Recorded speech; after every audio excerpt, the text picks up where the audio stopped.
Democrats cruelly blocked COVID relief legislation in an effort to advance their extreme left-wing agenda and influence the election. Then, a few months ago, Congress started negotiations on a new package to get urgently needed help to the American people. It's taken forever. However, the bill they are now planning to send back to my desk is much different than anticipated. It really is a disgrace. For example, among the more than 5,000 pages in this bill, which nobody in Congress has read because of its length and complexity, it's called the COVID Relief Bill, but it has almost nothing to do with COVID.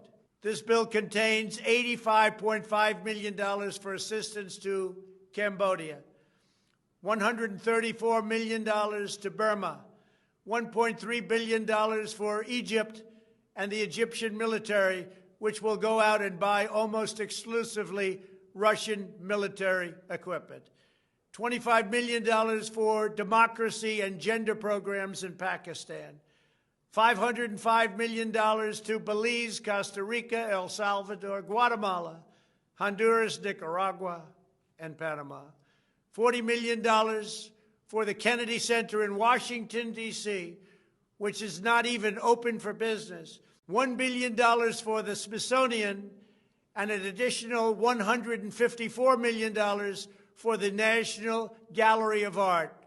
Likewise, these facilities are essentially not open. $7 million for reef fish management, $25 million to combat Asian carp, $2.5 million to count the number of amberjack fish in the Gulf of Mexico, a provision to promote the breeding of fish in federal hatcheries, $3 million in poultry production technology, $2 million to research the impact of down trees, $566 million for construction projects at the FBI.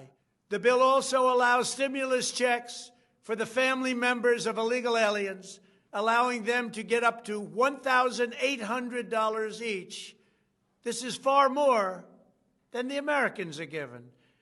Despite all of this wasteful spending and much more, the $900 billion package provides hardworking taxpayers with only $600 each in relief payments, and not enough money is given to small businesses, and in particular restaurants, whose owners have suffered so grievously.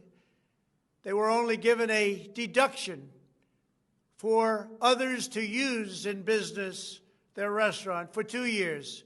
This 2-year period must be withdrawn, which will allow the owners to obtain financing and get their restaurants back in condition. Congress can terminate it at a much later date, but 2 years is not acceptable. It's not enough. Congress found plenty of money for foreign countries, lobbyists, and special interests, while sending the bare minimum to the American people who need it. It wasn't their fault. It was China's fault, not their fault.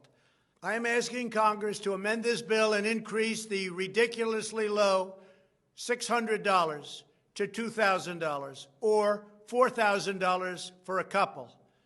I'm also asking Congress to immediately get rid of the wasteful and unnecessary items from this legislation and to send me a suitable bill, or else the next administration will have to deliver a COVID relief package, and maybe that administration will be me, and we will get it done.